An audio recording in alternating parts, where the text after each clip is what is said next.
Sí, profe. Bueno, entonces, en la clase de hoy lo que vamos a hacer es seguir con el módulo 5 de crecimiento y desarrollo y vamos a ver el tema de desarrollo de semilla, germinación y dormición.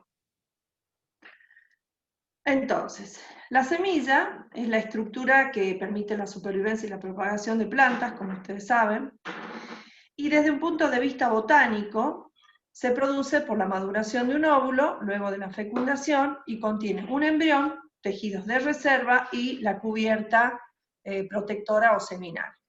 Existe mucha diversidad, obviamente, en la naturaleza con relación a las semillas y a los tamaños y a las formas y a las estructuras que las rodean.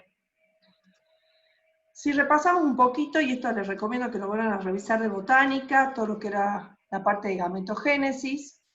Si recordamos, teníamos la formación por gametogénesis, teníamos la formación del grano de polen y teníamos la formación del saco embrionario, y si recordamos, el grano de polen tenía 3 núcleos, dos núcleos que eran espermáticos y un núcleo del tubo vegetativo. Ese núcleo del tubo vegetativo, una vez que llega a la parte femenina, al estilo, germina, y los dos núcleos espermáticos son los que uno va a fecundar.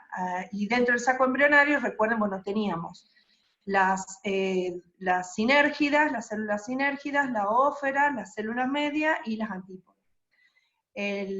Los dos núcleos espermáticos, uno va a fecundar a la célula media, dando origen al endosperma, que es 3N, y el otro núcleo va a fecundar a la ófera, dando después lo que va a ser el embrión. Bueno, entonces si miramos cómo es el desarrollo de la semilla, fíjense acá tenemos dos esquemas. Tenemos en la parte superior, vamos a tener lo que es el contenido de materia seca o contenido de agua en porcentaje en función del tiempo de desarrollo. Vamos a tener desde la fertilización, o sea, desde que se produce la fecundación del cigoto, digamos, de la ófera y se forma el cigoto, hasta lo que es la maduración de las semillas. Entonces lo que podemos ver es, en esta curva que yo les estoy mostrando, lo que está representado es cómo va a bajar el contenido de agua de las semillas. Entonces cuando uno ve desde que se forman hasta que está madura, inicialmente tenemos un alto contenido de agua, hasta que cuando las semillas van a adquirir la tolerancia a la desecación, van a disminuir, ¿sí? Hasta terminar las semillas con un contenido de agua de alrededor del 15%, porque están maduras, y más o menos con este valor es como se dispersan. Si miramos qué pasa con la acumulación de materia seca, es la inversa. Fíjense que inicialmente hay muy poca materia seca, y a medida que va avanzando el desarrollo, se va acumulando materia seca hasta que llega a lo que comúnmente se conoce como madurez fisiológica, que es el momento de la dispersión de las semillas, donde la acumulación de materia seca es la máxima. ¿Qué es lo que va ocurriendo durante todo este tiempo del desarrollo? Inicialmente vamos a tener la expresión de genes involucrados tanto en la división celular como en la diferenciación. Vamos a tener lo que se conoce como genes de limpieza, en realidad de reparaciones, ahora lo vamos a ver con más detenimiento. Y también aparece todo lo que es la síntesis, los genes, se van a expresar los genes que intervienen en la síntesis de reserva y también de expansión celular. Y al finalizar ya el tiempo de desarrollo, lo que vamos a ver es toda la expresión de genes que preparan al embrión para la supervivencia en el estado seco. Si miramos qué es lo que pasa a nivel, cómo es la embriogénesis cigótica, ¿sí? A partir, digamos, del cigoto, dijimos que una vez que se produce la fecundación, se va a formar este cigoto, estas fases del desarrollo embrionario. Nosotros las podríamos separar en una fase de histodiferenciación, en donde se van a formar todos los tejidos de las semillas, una parte de expansión, una fase de expansión celular, y una fase final de maduración y de desecación. Entonces, en la primera etapa, en lo que es la histodiferenciación, lo que va a ocurrir, como decíamos, es un una gran cantidad de división celular y de diferenciación. Tenemos a partir de este cigoto, se va a dividir en dos células, la célula apical y la célula basal. Esta polaridad está bien regulada por lo que es el programa de desarrollo de las semillas, y después vamos a ver que la célula basal es la que va a dar lugar al suspensor, que es el que va a alimentar a esta semilla hasta que se formen ya las sustancias de reserva, y toda la parte apical, la célula apical, por sucesivas divisiones mitóticas, va a dar a todo lo que es origen al embrión. Fíjense que hay una etapa, que tenemos, en esta primera etapa, obviamente quienes van a intervenir fuertemente, las auxinas y las citoquininas, y también va a empezar, que intervienen en todo lo que es la división celular, y va a aparecer también un aumento de la concentración de gibberelinas para el alargamiento celular. Fíjense que después de que se forme el embrión va a haber como un protoembrión, que primero va a tener una forma globular, después va a tener una forma de corazón, después va a tener una forma que se denomina de torpedo, y finalmente vamos a tener la semilla madura. Fíjense que en la semilla madura nosotros ya tenemos lo que es el tegumento, la cubierta seminal es de origen materno, después tenemos todo lo que son, tenemos el endosperma como sustancias de reserva, y tenemos el embrión. En la segunda fase, en la de expansión celular, ¿sí? En esta etapa, vamos a ver que, bueno, que ya no hay divisiones celulares, sino más bien hay alargamiento, hay elongación celular, por lo tanto vamos a tener una alta concentración de auxinas y de gibberelinas. Y van a aparecer lo que son las sustancias de reserva, fíjense que sería en esta parte. Va a haber una gran acumulación de sustancias de reserva, y en esas tenemos proteínas que se van a acumular en los cuerpos proteicos, vamos a tener acumulación de lípidos que se van a acumular en los amiloplastos, en los elaioplastos, vamos a tener también hidratos de carbono que van a venir de fotosíntesis de la madre. En este momento las semillas están actuando como sumideros. Y también las semillas tienen la capacidad de almacenar algunos elementos esenciales.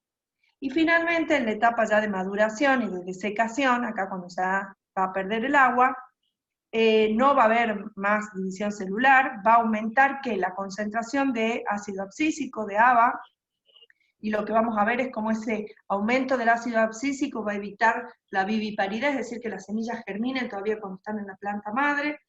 El ABA va a ser también responsable de mantener, en el caso de aquellas semillas que tengan dormición, va a mantener esa dormición primaria, también va a intervenir en la morfogénesis del embrión, y como decíamos, finalmente va a haber una disminución del peso fresco, o sea, acá porque hay una disminución del agua, va a haber un aumento, como decíamos, de la acumulación de materia seca, y para que las semillas puedan llegar a este bajo contenido de humedad, lo que tenemos que pensar es que las semillas, la pérdida de agua les genera mucho estrés, y entonces van a aparecer unas proteínas que se llaman proteínas LEA, y también van a aparecer azúcares reductores, que lo que van a hacer en realidad es, tienen una función de protectora para estructuras celulares y sobre todo a membranas, para evitar que se deterioren las membranas o las estructuras por la pérdida de agua.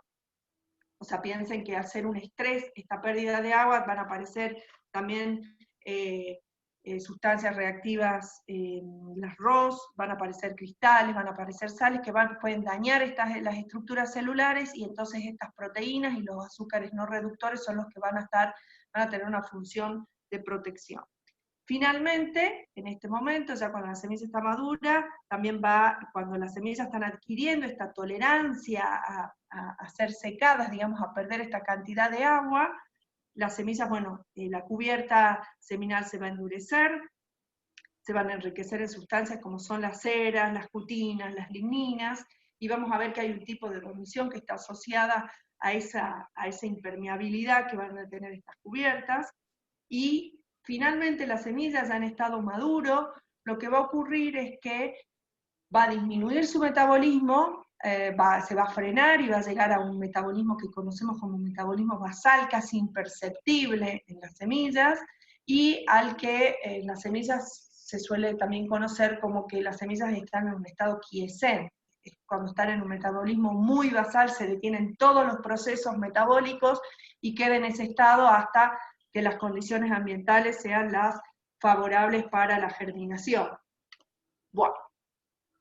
Entonces, ustedes en el libro tienen, en el Asconvieto, tienen este esquema que me parece muy, muy sintético y muy completo, en donde vamos a tener, como decíamos, cuáles son las fases del desarrollo. Tenemos la histodiferenciación, la expansión celular y todo lo que es el depósito de reserva, la maduración de la semilla y desecación, y en algunas especies vamos a ver que también aparece esto que se conoce como la dormición, y hasta acá, digamos, hasta dormición, o inclusive hasta acá, si es que las semillas de esas especies no tienen dormición, es donde termina todo lo que es el desarrollo de la semilla. Este proceso de germinación es el que vamos a ver ahora, es de cómo a partir de una semilla se vuelve a obtener una planta madre. Entonces, repasando, pueden, si no mirarlo, es qué procesos van ocurriendo en cada una de estas fases del desarrollo. Dijimos entonces que la histodiferenciación hay formación de las estructuras embrionarias y reposición de las reservas, en todo, y en esta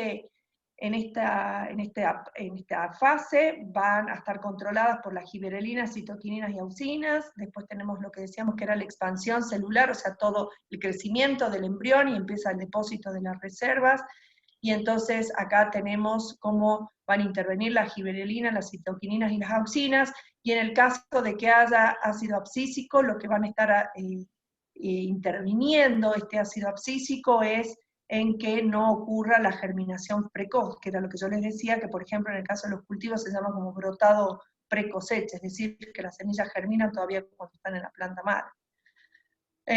Al final de esta fase de expansión celular y de depósito, fíjense que ya aparece la adquisición a la tolerancia a la desecación, que decíamos que es cuando las semillas van a perder el agua. Acá tiene un fuerte rol, digamos, lo que es el ácido abscísico, y aparecen estas proteínas, las LEAs y las reservas de azúcares, que decíamos que van a intervenir en la protección de este estrés que le genera a las semillas perder el agua. Bueno, y en toda la parte ya de maduración y desecación, ya hay una disminución de la actividad metabólica, como decíamos, a un estado de quiescencia, si se quiere, y para algunas especies va a haber también una disminución del agua. ¿Qué pasa en la germinación? Vamos a hablar también de dormición, y en la germinación de nuevo tiene que haber una reactivación de todo el metabolismo de las semillas para que haya emergencia de la raíz y utilización de esas reservas que permitan el crecimiento de esa nueva planta. Entonces esto también repasen lo de botánica. Recordemos que las semillas podíamos tener distintos tipos de semillas según cómo fuese, dónde se almacenaran las sustancias de reserva, y entonces teníamos semillas endospermadas, teníamos semillas exaluminadas y teníamos semillas perispermadas. En dicotiledonias y en monocotiledonias tenemos cómo eran endospermadas para no gramíneas y para las gramíneas. Bueno, entonces una vez que ya tenemos la semilla, digamos, y vimos cómo se desarrolla, esas semillas, para que den origen a una nueva planta, obviamente tienen que estar vivas, ese embrión tiene que estar vivo, y todas sus estructuras tienen que ser funcionales. Entonces, cuando hablamos de viabilidad, decimos que una semilla viable es aquella capaz de germinar bajo condiciones óptimas de agua, temperatura y oxígeno, y en ausencia de dormición. ¿Cómo podemos saber si una semilla está viable? Existen distintos métodos. Uno de ellos es la prueba de tetrasolio, que ustedes lo van a hacer en el práctico, o la vieron en el práctico aquellos que ya cursaron la materia, y creo que los de biología también tienen un práctico de tetrasolio. También tenemos pruebas de conductividad eléctrica, que en realidad lo que se hace son poner semillas en un aparato, en un conductímetro, y lo que se hace es medir la concentración de solutos que salen, y entonces aquellas semillas que están perdiendo solutos son las que están vivas, y esto lo vamos a ver un poquito más adelante. También están las pruebas de rayos X. Existen algunos lugares que tienen equipos de rayos X que permiten poner una muestra de semillas y entonces mirar si las semillas están vacías o llenas. En este caso, por ejemplo, es muy útil porque en realidad lo que está acá no es una semilla, sino es el desarrollo de un insecto. Por último, la prueba más utilizada siempre es la prueba de germinación, es decir, aquellas semillas que germinaron eran porque estaban vivas. Veamos un poquito la prueba del tetrasolio. El tetrasolio es el 2,3,5 trifeniltetrasolio, y el principio es que los tejidos vivos van a cambiar el tetrasolio a un compuesto insoluble de color rojo que se llama formazán, en presencia de las enzimas deshidrogenasas. Y entonces, ¿cómo es el procedimiento? Lo que se hace son embeber las semillas, primero en un sustrato con agua, después se van a cortar a la mitad, se van a incubar en este tetrasóleo, que va a depender de la concentración, va a depender de la especie que estemos trabajando, en general se las pone en oscuridad, y pasado un determinado tiempo, que puede ser 1 o 2 días, se va a evaluar la tinción de ese tejido. Y entonces uno acá puede ver que las semillas que se tiñen completamente de rojo, de manera uniforme, están vivas, mientras que acá, por ejemplo, toda la parte del embrión está blanco, entonces solamente está vivo lo que es el endosperma, pero no la parte del embrión, y entonces estas semillas se consideran no viables, y acá tampoco se considera viable, aunque la parte del embrión sí se haya tenido. Lo que es importante que tengan en cuenta es que estas pruebas de tetrasóleo, acá yo les puse una foto de un compendio, de un libro, que son de testeos de tetrasóleo, y fíjense que acá es el volumen 2 para árboles y arbustos, es que esta técnica del tetrasóleo es específica para cada una de las especies. O sea, uno puede mirar en estos manuales, existen manuales que son hechos por ISTA, o existen manuales hechos también por la Sociedad de Semillas de Brasil, de Estados Unidos, existen distintos manuales donde uno puede buscar cada una de las especies con las cuales va a trabajar, porque la tinción y toda esta metodología es específica de cada especie, es decir, que hay un protocolo general, pero después está ajustado de cómo se deben hacer los cortes, por ejemplo, cuánto tiempo tienen que permanecer en tetrasóleo o en qué concentraciones, va a depender de cada una de las especies. Y esta lectura también no es nada sencilla, porque a veces cuando las semillas están teñidas con un color bordó muy oscuro, en realidad también están muertas, no es que están vivas. Entonces existen en el mundo comités de evaluaciones de pruebas de tetrasóleo que van haciendo de manera simultánea las evaluaciones para las mismas especies, los hacen en distintos laboratorios a lo largo de todo el mundo, y entonces después estas comisiones van a sacar estos protocolos. Bueno, ¿cómo se conserva la viabilidad de las semillas? Con base, para la conservación es importante que definamos 2 tipos de semillas. Existen semillas que nosotros las conocemos como semillas ortodoxas y otras que son semillas recalcitrantes. Las semillas ortodoxas, que son el 95% de las especies que nosotros conocemos, tienen un bajo contenido hídrico cuando alcanza la madurez. ¿Se acuerdan? Yo les dije alrededor de un 15 o puede ser un 18%, o sea, las semillas van a perder el agua hasta estos valores. Pueden vivir mucho tiempo, en realidad estos son valores relativamente bajos que les permiten a las semillas permanecer en el suelo, en un estado seco y quiescente, como decíamos, hasta que estén las condiciones. Eso les va a permitir a las semillas poder vivir mucho tiempo, incluso años o cientos de años. Y estas semillas se caracterizan porque van a sobrevivir a la deshidratación, o sea, una vez que se dispersan con estos contenidos de humedad, uno, para poder conservarlas, puede seguir bajándoles el contenido de humedad hasta valores del 5%, y en algunas especies inclusive menor, y además de poder desecarlas, también se las puede conservar a bajas temperaturas, es decir, si nosotros le sacamos el agua, eso permite que el bajo contenido de agua solamente quede el agua ligada, ¿sí? Todo el agua libre se la saca, se la saca a través de métodos de secado. Ese bajo contenido de agua va a permitir entonces que las semillas se puedan almacenar a, por ejemplo, menos 20 grados centígrados, e inclusive hasta el nitrógeno líquido, que tiene menos 196 grados. Esto debido a que al no haber agua no se van a formar cristales y no se van a dañar las estructuras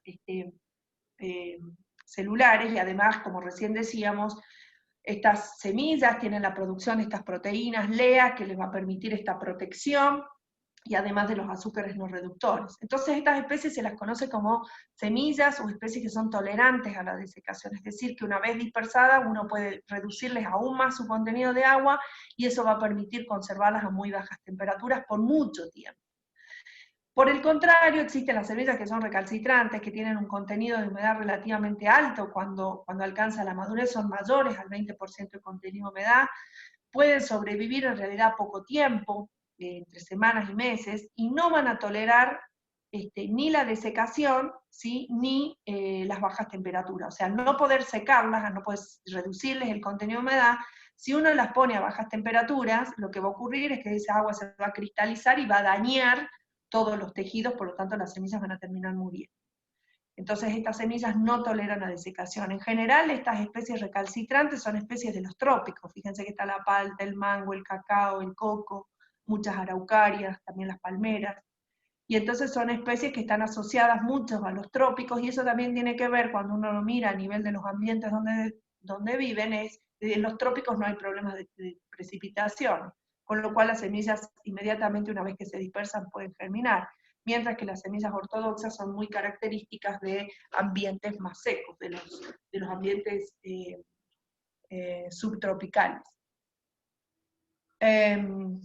Bueno, si miramos qué pasa con la conservación de la viabilidad de las semillas está fuertemente afectado entonces por el contenido de agua, como recién decíamos, y también por la temperatura.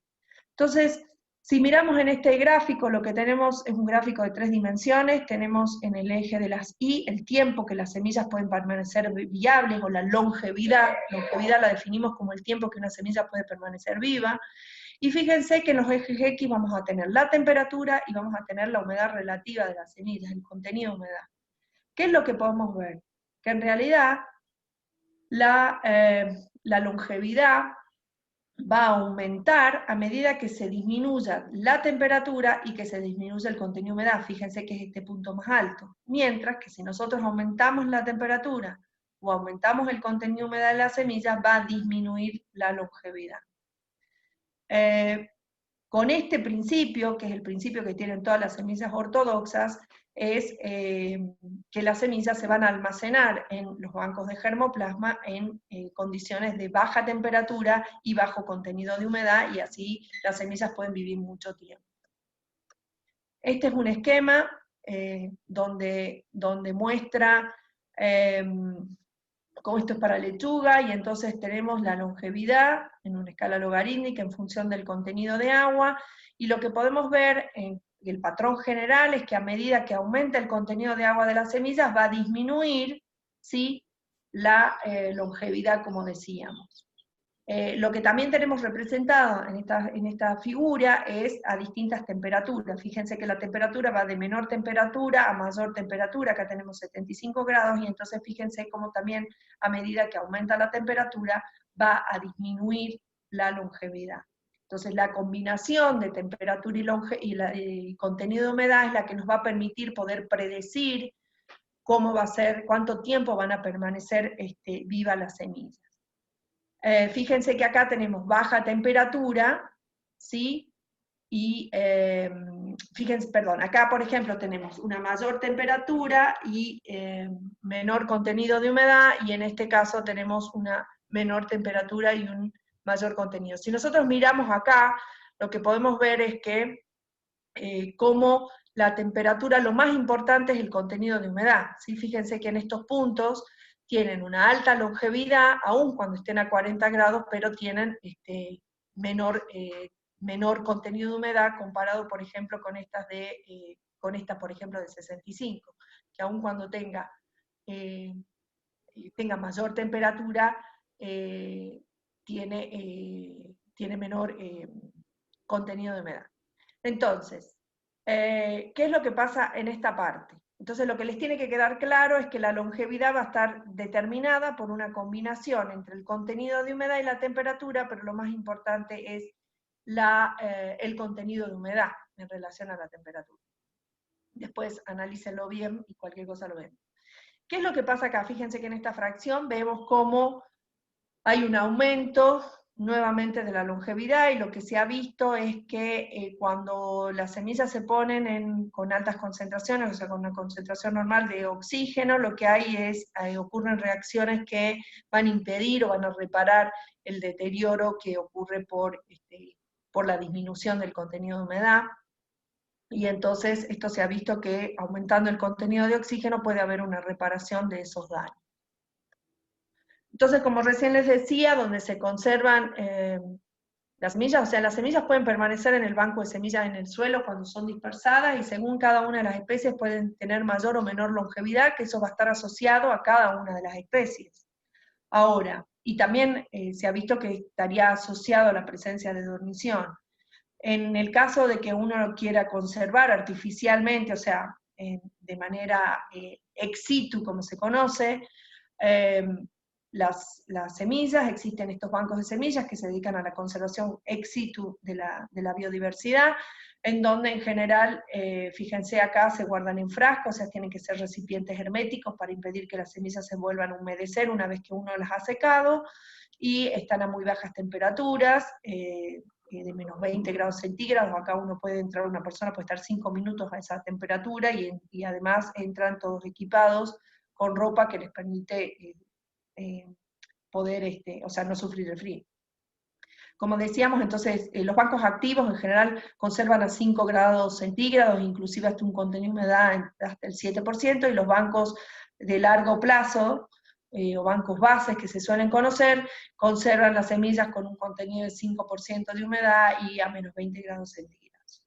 En el mundo existen más de 1.700 bancos de semillas que conservan la biodiversidad del mundo, y hace unos pocos años apareció en Noruega lo que es el banco de semillas más grande, que es el de Svalbard, que lo que hace es conservar semillas de plantas cultivadas. Fíjense que en Noruega obviamente nomás las condiciones climáticas del ambiente permiten que haya conservación, entonces acá no hay ningún tipo de equipo de refrigeración. Todos estos bancos en realidad tienen equipos que permiten mantener bóvedas o cámaras a bajas temperaturas, lo cual significa tener electricidad. En cambio en Svalbard, como está permanentemente congelado, o bajo nieve todo el ambiente, entonces simplemente el ambiente es el que permite la conservación, y entonces acá se mandan de todo el mundo, o de muchos países del mundo, mandan resguardos de su diversidad, de sus semillas, a este gran banco. Bueno, entonces una vez que nosotros terminamos de ver cómo se forman esas semillas, y dijimos que esas semillas tienen que estar vivas para poder germinar, y cómo podemos mantener de manera artificial esa longevidad en el tiempo, lo que vamos a hacer es mirar el proceso de germinación. Y entonces hablamos de germinación. La germinación se define como el proceso de reactivación del metabolismo de la semilla, que va a comenzar con la absorción del agua, proceso que se conoce como imbibición, y va a terminar cuando comienza la elongación del eje embrionario, y esto tiene que ocurrir, va a ocurrir la germinación en condiciones óptimas de agua, temperatura y oxígeno. Entonces, ¿qué necesitamos? El proceso de germinación, para que ocurra, dijimos, primero las semillas tienen que estar vivas, tiene que haber condiciones óptimas de agua, de temperatura y de oxígeno, de gases, y también en algunas especies pueden requerir la presencia de luz. Y además las semillas no deben estar dormidas, y ahora al finalizar la clase vamos a ver qué es la dormición, pero lo podemos ir definiendo como un bloqueo interno que tienen las semillas, que les va a impedir completar su germinación, aun cuando todas estas condiciones sean las favorables. Entonces, los ensayos de germinación, en general se utilizan cámaras en laboratorio, donde uno pone repeticiones de semillas a germinar y va evaluando la germinación en función del tiempo. Bueno, miremos el primer paso de la germinación. Decíamos que va a empezar con la absorción de agua, o proceso que se conoce como imbibición, y va a concluir con la emergencia de la radícula. Entonces, fíjense que en esta figura nosotros tenemos lo que es la absorción del agua con colorado, ¿sí? Esta curva que está marcada con colorado en función del tiempo. Y fíjense que tenemos tres fases. La fase 1, la fase 2 y la fase 3. Cuando termina la fase 2 es cuando termina el proceso de germinación, y después viene la fase de post-germinación. En realidad lo que nosotros vemos cuando miramos la forma de cuantificar la germinación es a través de la emergencia de la radícula. Cuando nosotros vemos la emergencia de la radícula es que el proceso ya terminó. Nosotros ya estamos viendo esta parte de la post-germinación. Si miramos qué pasa con la absorción de agua en función del tiempo, vamos a ver entonces que inicialmente hay una entrada abrupta de agua a la semilla, y luego en la fase 1, y luego hay una etapa que se conoce como fase lag, o donde no hay absorción de agua, fíjense que no hay absorción de agua, y luego vuelve a haber una entrada abrupta de agua ya cuando termina la germinación y estamos en la fase de post-germinación, ¿sí? ¿Qué es lo que está pasando en las semillas en estos momentos? Fíjense que en la fase 1 va a haber pérdidas de solutos iniciales, va a haber reparación de mitocondrias. Acuérdense que todo este estrés que le genera a la semilla secarse, y cuando se vuelve a rehidratar hay que reparar todo aquel daño que haya ocurrido. Por más de que existan proteínas que estén protegiendo, hay una determinada cantidad de daño. Entonces empieza de estructuras y de membranas, entonces empieza toda una reparación de mitocondrias, empieza también toda una reparación de ADN, va a haber síntesis de proteínas utilizando el ARN mensajero que ya existía, y al finalizar esta etapa también va a comenzar una síntesis de proteínas a partir de ARN nuevo, y va a haber un comienzo, va a comenzar a respirar activamente las semillas y la síntesis de proteínas. En la fase 2, fíjense que va a continuar la reparación de ADN, va a seguir la síntesis de proteínas a partir de ARN nuevo, va a continuar la reparación de este ADN, y también se va a reanudar la síntesis de mitocondrias. Cuando termine el proceso de germinación, miremos qué pasa en la posgerminación, y entonces va a haber acá ya va a ocurrir lo que es la elongación de las células de la radícula, o sea, ya acá hay crecimiento de plántula, y entonces hay movilización de reservas, hay división celular y síntesis de ADN, y bueno, va a continuar todo lo que son la síntesis de proteínas, reparación de mitocondrias y reanudación de la síntesis de mitocondrias. Entonces, ¿qué pasa en la fase 1? Recién decíamos que va a haber una fuerte incorporación de agua en función del tiempo. Y entonces la inhibición, esta absorción de agua, y siguiendo un poco lo que ya habíamos visto cuando veíamos agua, el tema de agua, ese flujo de agua que va a entrar va a estar determinado, esa fuerza motriz va a ser la diferencia de potencial agua entre el sustrato y la semilla, que en el caso de las semillas secas esa diferencia potencial es muy fuerte, es muy negativo, dividido la sumatoria de las resistencias, y esas resistencias a quienes están asociadas al sustrato, a la interfaz entre el contacto de la semilla y el sustrato, y a las propias resistencias que tiene la semilla, o sea, todo lo que es las cubiertas seminales y a que pase esa agua. Lo que tenemos en esta figura es la absorción de agua en función del tiempo, y fíjense para distintos contenidos de agua del suelo, y entonces fíjense cuando hay mayor contenido de agua en el suelo, cómo la fase 1 de la inhibición ocurre muy rápidamente, ¿sí? Mientras que cuando hay muy poca disponibilidad de agua, fíjense que no solo la tasa de incorporación de agua es muy baja, sino que también el porcentaje final de peso seco de esa semilla es muy bajo, ¿sí? Con relación al agua que está entrando. ¿Qué pasa con las resistencias? Bueno, como recién decíamos, las resistencias más importantes que tienen este flujo de agua, este ingreso de agua, tenemos las propias de las semillas, que está relacionada con la permeabilidad de las capas externas, de las células externas del embrión, la resistencia que opone el suelo, o sea, en esta interfase entre el suelo y las semillas, que también va a depender de la geometría, de la forma, del tamaño de estas semillas, y de las partículas del suelo, que también van a determinar esa superficie de contacto entre las semillas y el suelo. Bueno, ¿qué es lo que pasa? Inicialmente recién decíamos que había una pérdida de solutos, entonces lo que sabemos es que en los primeros momentos de inhibición, las membranas, decíamos, no tienen la funcionalidad normal que tienen todos los tejidos hidratados. Acuérdense de esto que estábamos hablando del daño por la desecación. Entonces, uno de los síntomas de esa condición de poca funcionalidad de las membranas se traduce en una salida rápida de solutos, y en algunos casos hasta esos solutos tienen un alto peso molecular.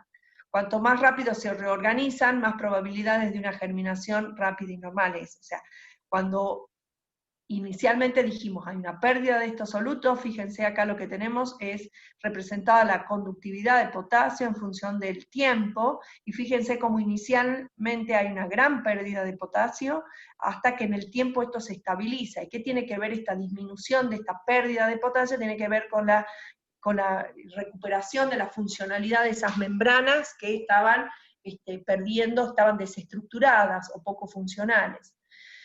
Acá tenemos lo mismo para la glucosa, y entonces también lo que sabemos es que esa reorganización va a ser muy lenta en semillas que estén envejecidas o que tengan poco vigor, y en muchos casos también está asociado a las bajas temperaturas. Bueno, ¿Qué pasa en la fase 2? Dijimos, bueno, no hay ingreso de agua, estamos en esta parte, hay una tasa de respiración constante, las sustancias de reservas empiezan a ser degradadas a sustancias más simples, que son redistribuidos a los puntos de crecimiento del eje embrionario. Continúa, bueno, todo lo que es la síntesis de proteínas, materiales estructurales, compuestos reguladores, o sea, piensen que acá todas las semillas se están preparando para ya finalmente que emerja la radícula y de origen a la nueva planta. Y su duración estaba fuertemente afectada por la temperatura. ¿Qué pasa ya? Entonces acá terminaría lo que es el proceso de germinación, y qué pasa en la fase 3 cuando dijimos, donde ya viene el crecimiento de la planta. Dijimos que nuevamente iba a haber una gran absorción de agua, va a haber un aumento de la tasa de respiración, piensen que acá todo es síntesis, división celular y elongación. Bueno, hay división celular y hay sobre todo alargamiento celular. Y ese alargamiento celular, lo que vamos a ver es de qué va a depender. Primero de la presión de turgencia, que va a impulsar la deformación de las paredes, ¿sí? Acuérdense cuando estábamos viendo la parte de desarrollo, cómo en realidad tiene que haber un ablandamiento de las paredes, que esto lo habíamos visto que estaba asociado a las expansinas, para que puede ingresar el agua, hay una diferencia de potenciales, ingresa el agua, aumenta el potencial de turgencia y eso permite el alargamiento de la célula y luego se vuelve a formar o a endurecer lo que es la pared celular, con lo cual también hay mucha síntesis de hidratos de carbono para la formación de paredes celulares. Y también ese alargamiento celular va a depender, como decíamos, no solo de la presión de turgencia, y esta presión de turgencia lo que vamos a ver es que es lo que está asociado al potencial de crecimiento del embrión, sino también a las resistencias a la expansión por estas paredes celulares y por los tejidos que van a rodear al embrión, como el endosperma. Y vamos a ver que, digamos, en esta etapa, en el embrión va a haber una fuerte expresión de genes de expansinas para que se rompan estas paredes celulares y se pueda producir el crecimiento o el alargamiento celular del embrión. Entonces lo que tenemos acá, ¿quiénes intervienen fuertemente? Tenemos las giberelinas, que son las que van a regular positivamente la germinación, perdón, y el ABA, que va a regular negativamente tanto lo que es el crecimiento del embrión como el ablandamiento de la región micropilar. Entonces lo que tenemos acá, fíjense, es un esquema de cómo las giberelinas lo que van a hacer es inducir a estas enzimas, a la síntesis de estas enzimas, de las hidrolasas, que son las que van a intervenir en la degradación de todo lo que es el endosperma a nivel micropilar, y va a permitir que la radícula pueda emerger.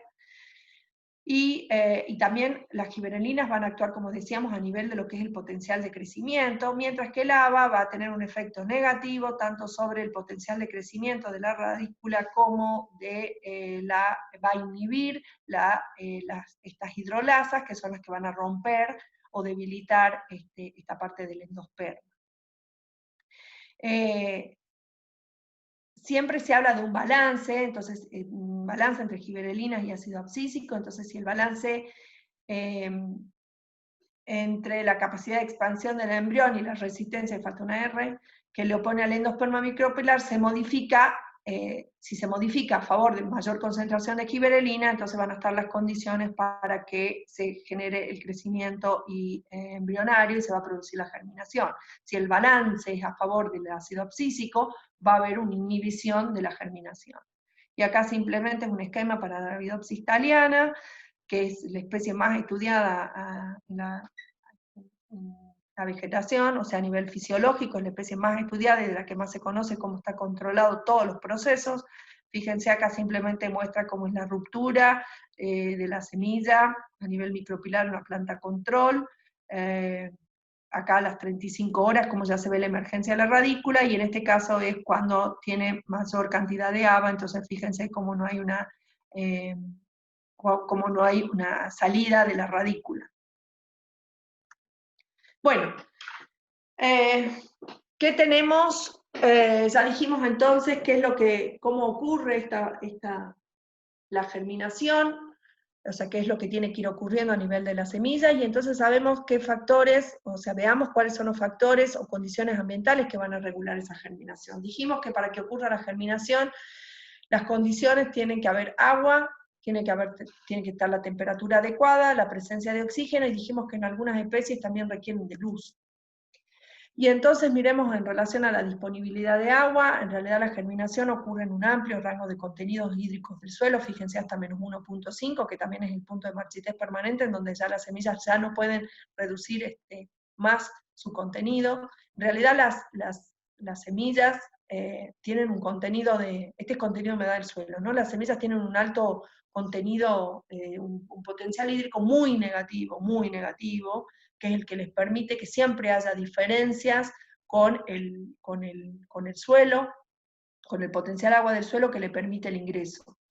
Este es un artículo que yo les puse esta figura de cómo se trabaja cuando uno en realidad lo que está mirando es con distintos potenciales de agua. Fíjense que acá los tratamientos son desde cero, que es el control, que sería con agua, y se van embebiendo las semillas en distintos potenciales de agua, fíjense, hasta valores muy negativos, hasta menos 1.1 megapascales, y entonces se ve cómo es esa dinámica de la germinación en función del tiempo, cuando las semillas son sometidas a los distintos estreses hídricos, ¿sí? Fíjense que el estrés hídrico va en esta dirección, con menos 1 megapascal las semillas están más estresadas, o sea, tienen menos disponibilidad de agua en el ambiente como para ser incorporada a las semillas y que se induzca la germinación. Con esto, cuando se hacen los tratamientos de estrés hídrico, aparece nuevamente lo que ya habíamos visto antes, que son los tiempos fisiológicos. Y en caso, cuando hablamos de agua, vamos a hablar de lo que es el modelo hídrico, un modelo desarrollado por Gamerson en 1986, y es similar a lo que habíamos visto para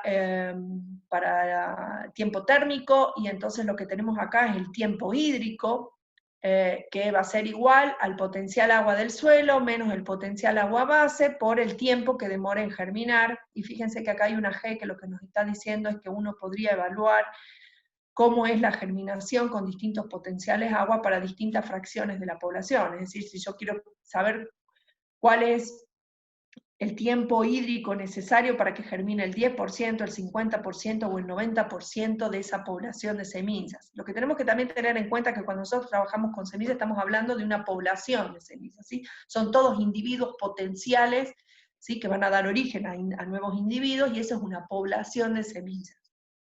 Entonces, el potencial agua base, ¿cómo lo definimos? Como ese potencial umbral, ¿sí? De agua que va a prevenir la germinación de una determinada fracción. Entonces, fíjense que estos puntos, acá tenemos la tasa de crecimiento. Si recordamos cómo lo habíamos hecho para temperatura, nosotros teníamos esta dinámica. Cuando nosotros hacíamos la inversa de estas curvas, o sea, 1 sobre el porcentaje de germinación, íbamos a tener lo que se conoce como la tasa de germinación. Entonces lo que se hacía, una vez que teníamos esa tasa, ¿sí? Fíjense acá, esta es la tasa de germinación, lo que se hace es graficarla en función de esos potenciales aguas donde uno las puso a germinar, y va a tener estas rectas. Estas rectas, cuando cortan el eje de las X, o sea, de los potenciales agua, nos va a indicar cuáles son los potenciales aguas bases, ¿sí? Acá fíjense que hay un potencial agua base para el 10%, para el 50%, para el 90% de la población.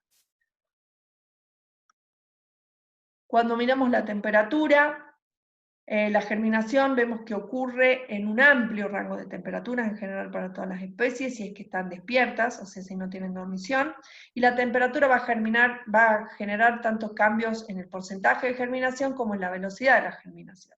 Entonces, fíjense, esto les puse un artículo que publicamos hace unos años con el grupo de trabajo, y entonces lo que teníamos era para una especie de cactáceas, y lo que hicimos fue poner semillas a germinar a distintas temperaturas, fíjense en un rango de entre 5 y 40 grados, y también a temperaturas alternantes.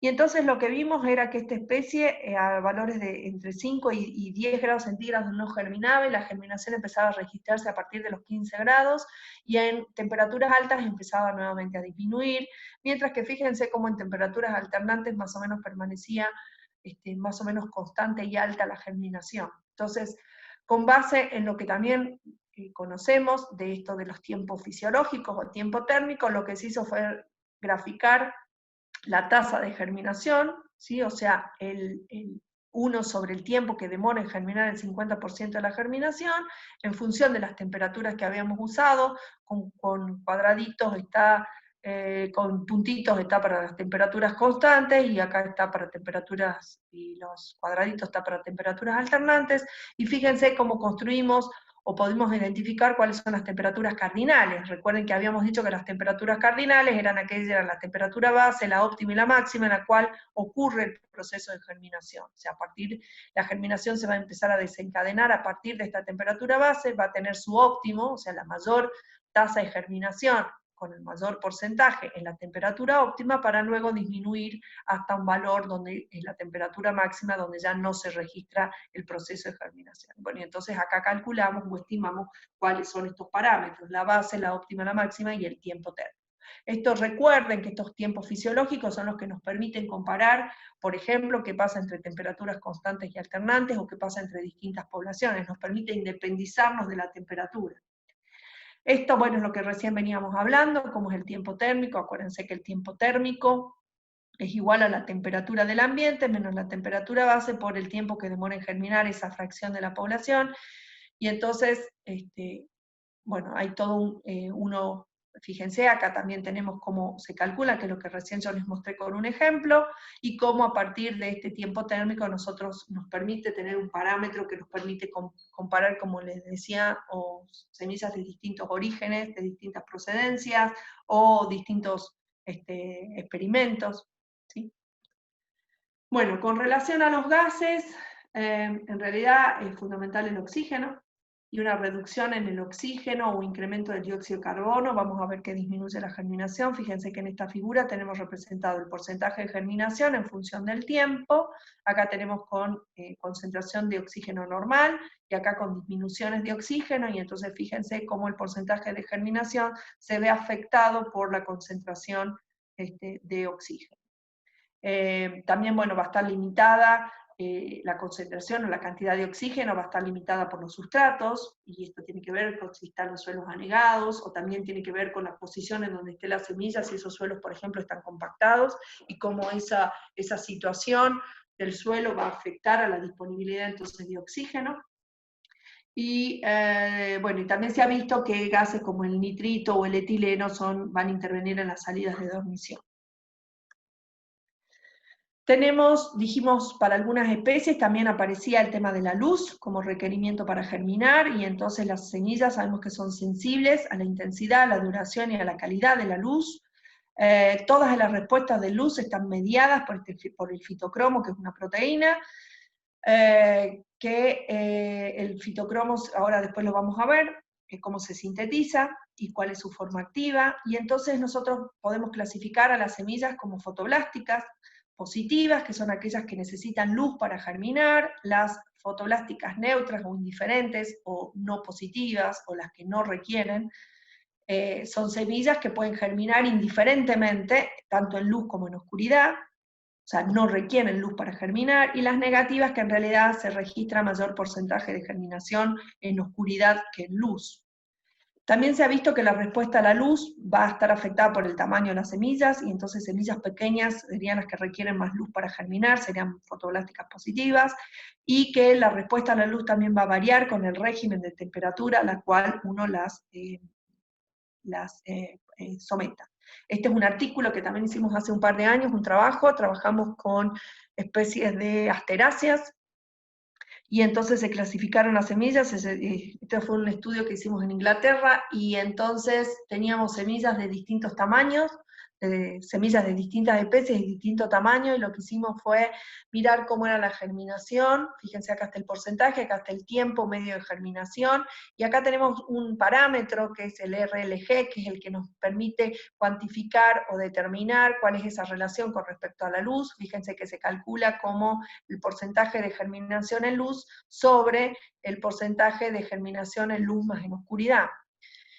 Y entonces estos experimentos tenían semillas que eran sembradas en luz y en oscuridad, y después se calculó. Lo que pudimos ver es que, fíjense, estas semillas que eran clasificadas, que eran las de menor tamaño, de menor peso, tenían un valor mayor a 1. Fíjense que aquellas Cuando el valor de este parámetro, de este RLG es mayor a 1, significa que germinan en luz, que necesitan luz, y cuanto más cercano a 0 es este valor, es que pueden germinar en oscuridad. Y fíjense cómo las semillas de mayor tamaño, tanto en temperaturas constantes como en alternantes, para las semillas pequeñas fueron más bien fotoblásticas positivas, o sea, el valor más cercano a 1, mientras que las semillas con mayor peso, fíjense cómo el valor es más intermedio, de un 0,5, y entonces estas semillas de mayor tamaño las clasificamos como indiferentes a la luz. Y esto después uno lo puede pensar como qué significa a nivel de las semillas cuando están en el suelo. ¿Qué es esto? Bueno, entonces ya vimos cuáles son los requerimientos que necesitan las semillas para germinar. Cuando yo les mostraba el cuadro inicial que ustedes tienen en el libro, hablamos de cómo podía existir lo que se conoce como la viviparidad o el brotado precosecha. Y esto lo que significa la viviparidad o el brotado precosecha es cuando se inicia el proceso de germinación antes de la dispersión, ¿sí? O de la cosecha. Y en este caso esas semillas lo que no adquirieron fue la capacidad, no adquirieron la tolerancia a la desecación, es decir, no perdieron contenido de agua, y entonces si las condiciones del ambiente son favorables para la germinación, se induce la germinación en la planta, ¿sí? ¿Lo ven? Este es un caso, por ejemplo, para una cactácea, donde esto es muy común en cereales, o también se ha visto en algunas cactáceas, cómo las semillas pueden germinar. De hecho, ustedes también lo pueden haber visto en los cítricos, cuando comen alguna naranja o algún pomelo que ven la semilla germinada adentro. Bueno, entonces, ¿qué es lo que tenemos cuando nosotros tenemos las semillas que se van a dispersar? Tenemos esos tejidos, aquellas que toleraron la desecación, tenemos tejidos deshidratados, tenemos un muy bajo metabolismo, ¿sí? ¿Se acuerdan que decíamos que está en un estado basal o quiescente? Y en estas condiciones muchas especies pueden resistir las temperaturas extremas. ¿Qué es lo que ocurre? Si están las condiciones de oxígeno, agua y temperatura, va a ocurrir la germinación, y vamos a tener entonces tejidos, vamos a tener la germinación, la emergencia de la radícula primero y después de la plántula, y vamos a tener tejidos hidratados con un metabolismo y un crecimiento activo. Ya en este momento, cuando ya aparece la radícula, dejan de ser tolerantes a la desecación, es decir, uno puede revertir y volverlas a secar. Hay una etapa acá, digamos, en fase 2 de la imbibición, donde todavía las semillas pueden ser desecadas. Y entonces en este estado ya no van a resistir la desecación, si no las podemos secar, si no se mueren, y tampoco no van a resistir en general temperaturas extremas. Entonces, si nosotros representamos, lo volvemos a mirar, en nuestro esquema inicial, decíamos que finalizada la fase 1, acá teníamos la imbibición, o sea, teníamos el aumento del contenido de agua en función del tiempo, o el peso fresco. Veíamos cómo si uno va pesando las semillas, va a ver cómo inicialmente aumenta el peso fresco, después se mantiene constante, y hasta que emerge la radícula, y ahí decíamos que finalizaba la germinación. ¿Qué pasa cuando aparece esto que se llama la dormición? Es un bloqueo, ¿sí? Que ahora lo vamos a ver, que lo que hace es que las semillas permanecen en fase 2. ¿Sí? Fíjense que este proceso de dormición va a evitar o impedir que germinen las semillas. Entonces, ¿cómo definimos la dormición? La vamos a definir como el bloqueo interno que es propio de las semillas, que va a impedir la germinación, aun cuando la semilla se incube en condiciones adecuadas para que pueda germinar, ¿sí? Esa especie, y en donde en ausencia de dormición germinaría. Es decir, que por más que yo les dé las condiciones de luz, temperatura y oxígeno, no germina. Bueno, acá es lo que les acabo de decir, las semillas despiertas y embebidas pueden germinar en un rango amplio de condiciones de temperatura, luz y oxígeno. En cambio las semillas dormidas y embebidas no van a germinar en ningún ambiente, por ejemplo si tienen una dormición absoluta, o solo lo van a hacer en determinadas condiciones especiales, por ejemplo dentro de un rango muy acotado de temperaturas. Entonces fíjense, eso es lo que está representado acá. Nosotros tenemos el porcentaje de germinación en función de las temperaturas de incubación, y entonces cuando las semillas están despiertas, pueden germinar en un amplio rango de temperaturas. Ahora, cuando las semillas están dormidas, puede ser o que no germinen en ninguna condición, es cuando tienen una dormición absoluta, o cuando germinan en determinadas condiciones especiales, ¿sí? En determinadas condiciones, fíjense que acá, por ejemplo, hay una que puede germinar a bajas temperaturas, pero no germina altas, o en este caso germina altas, pero no germina bajas, es cuando hay una dormición parcial.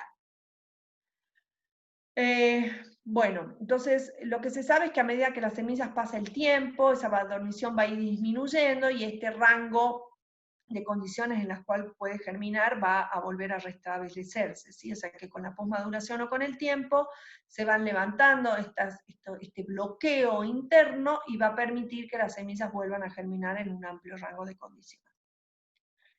Esto lo que les estaba diciendo es que la dormición no es un fenómeno del todo o nada, no es absoluto, y entonces fíjense, bueno, sino que puede presentar distintos grados e intensidades.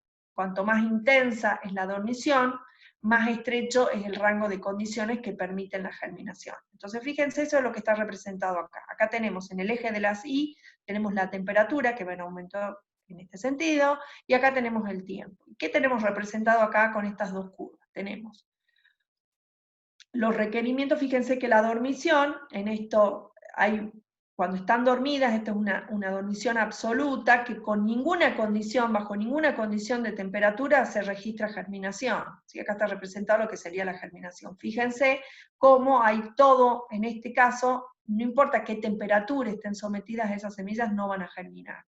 ¿Sí?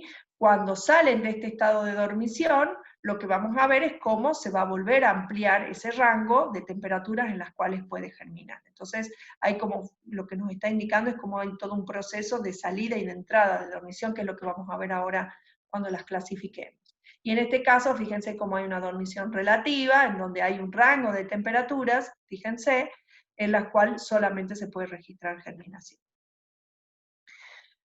Bueno, cada semilla pasa durante su ontogenia por estados muy variados en cuanto a las intensidades de dormiciones, y lo que se sabe es que, por ejemplo, si las semillas antes de que adquieran la dormición durante el desarrollo, ¿se acuerdan que en el gráfico, la figura, en ese esquema que ustedes tienen en el libro, al finalizar el proceso de maduración y cuando las semillas están adquiriendo la tolerancia a la desecación, es cuando aparece donde se adquiere esta característica de la dormición? Y entonces, si uno aísla embriones antes de que lo adquieran, lo que se ve es que pueden germinar, ¿sí? O sea, si uno los aísla antes de que la adquieran, germinan. En cambio, si uno toma las semillas o los embriones una vez que ya han adquirido esta característica, no germinan.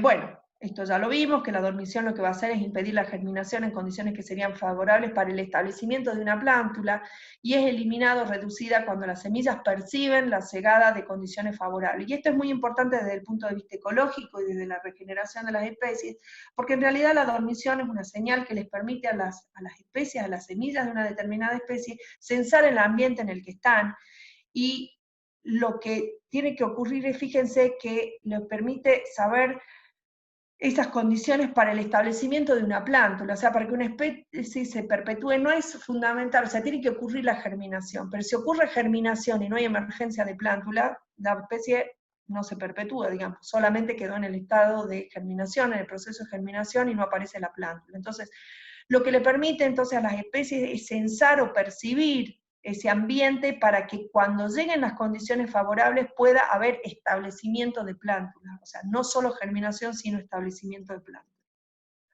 Bueno, ¿qué tipos de dormiciones tenemos? Podemos hablar de dos tipos de clasificaciones, dependiendo de cuál sea el criterio que nosotros vayamos a tomar. Y entonces tenemos la dormición impuesta por el embrión, y entonces en este tipo de dormición el embrión es el que no es capaz de germinar, aun cuando sea aislado del resto de las estructuras de la semilla. Es decir, corto la semilla, aíslo los embriones, los pongo a germinar y no germinan, y eso significa que tienen una dormición que está impuesta por el mismo embrión. En el caso de la dormición impuesta por las cubiertas, la semilla entera no puede germinar, pero si nosotros aislamos, si el embrión sí es capaz de germinar si se lo aísla del resto de las estructuras. Es decir, ¿cómo sabemos entonces qué tipo de dormición, quién la impone a la dormición? Si es el embrión o son las cubiertas que lo rodean, hacemos este tipo de experimentos. Y entonces cuando la dormición está impuesta por las cubiertas, se aísla el embrión, y si el embrión puede germinar, entonces podemos decir que la dormición está impuesta por los tejidos que rodean ese embrión. También tenemos la clasificación si la dormición se adquiere durante el desarrollo o se adquiere después de una vez de dispersadas las semillas, y entonces ahí hablamos de dormición primaria, que es la que presenta las semillas al momento de la dispersión, o sea, esta es la que se adquiere durante el desarrollo, y ocurre, por supuesto, durante el desarrollo antes de la dispersión, y entonces tenemos 5 tipos de dormiciones: la física, la morfológica, la fisiológica, la morfofisiológica y la combinada entre física y fisiológica. Y la dormición secundaria es la que va a ser inducida en algún momento luego de la dispersión. Se debe inducir cuando una semilla sin dormición primaria, o sea que estaba lista para germinar, no percibe las señales externas adecuadas para la germinación y entonces entra en un estado de dormición secundaria. Entonces esta dormición, lo que sabemos es que, por lo que vemos, es que es una dormición que está vinculada o asociada a las condiciones ambientales que van percibiendo las semillas. Rápidamente veamos cuáles son los tipos de dormición. Dijimos, tenemos una dormición física, y en el caso de la dormición física, lo que ocurre es que tanto las semillas o el fruto, en el caso que sea el órgano, la estructura que se propaga, tienen cubiertas que son impermeables al agua, ¿sí? Que están muy lignificadas. Entonces, ¿qué es lo que ocurre? Que no ocurre la fase 1, es decir, el agua no entra en la semilla. Y existen 19 familias que tienen, entre ellas están las malváceas, las fabáceas, por ejemplo. Lo que hay que tener presente es que por más que sea una característica de la familia, hay especies dentro de la familia que pueden no tener este tipo de dormición. ¿Cómo se sale? En el laboratorio, ustedes creo que en el caso de biología, tienen, no sé si tienen un práctico, donde tienen cómo se sale de la dormición física, y entonces lo que se hace son escarificaciones físicas, que por ejemplo a través del corte de un pedacito de esa cubierta seminal o con lija, esa es la escarificación física. También se usa la escarificación química, se usa por ejemplo el ácido sulfúrico para remover esta capa impermeable, o también el calor húmedo o seco. Y en la naturaleza, ¿cómo salen estas semillas de esta dormición? A través del fuego, por flora microbiana, por herbívoros, por altas temperaturas más aguas o por bajas temperaturas, dependiendo de dónde provengan las semillas, o también con temperaturas alternantes. Acá simplemente mostrarle un trabajo que sacamos en el 2019, que fue un trabajo muy lindo, que hicimos con la gente de botánica, con el profesor Gómez y con el profesor López Espar. Y entonces lo que hicimos fue un trabajo con Malvastrum coromendelianum, que es una malvacia, y entonces hicimos todos estos estudios anatómicos de cómo eran las semillas, y entonces estudiamos cómo era el mecanismo de cómo eran los tejidos de estas cubiertas seminales y cómo eran las salidas. Fíjense que las semillas intactas, la germinación es muy baja, es del 11%, mientras que cuando hacíamos una escarificación mecánica era del 96%, y entonces miramos cómo eran, y aplicándoles tanto ácido sulfúrico como calor húmedo, que es con agua caliente, o con calor seco, que es poniéndolas en estufas determinados tiempos, miramos cómo se modificaban estas estructuras a nivel de la pared celular, a nivel, perdón, de las cubiertas seminales. La dormición morfológica es aquella que está asociada a la presencia de embriones pequeños, o sea que son rudimentarios o que están poco desarrollados. También, bueno, existen en numerosas familias, por ejemplo en las magnoliáceas, y el método de salida de dormición puede ser estratificación, es decir, someter las semillas embebidas a temperaturas para que, ¿qué es lo que tiene que ocurrir? Tiene que o desarrollarse o crecer ese embrión. Y va a depender también de las especies. O sea, ¿qué es lo que ocurre en la dormición morfológica? La semilla se dispersa con embriones que son o pequeños o poco desarrollados. Entonces, en el ambiente tiene que haber esas condiciones ambientales que permitan que esos embriones se desarrollen o crezcan.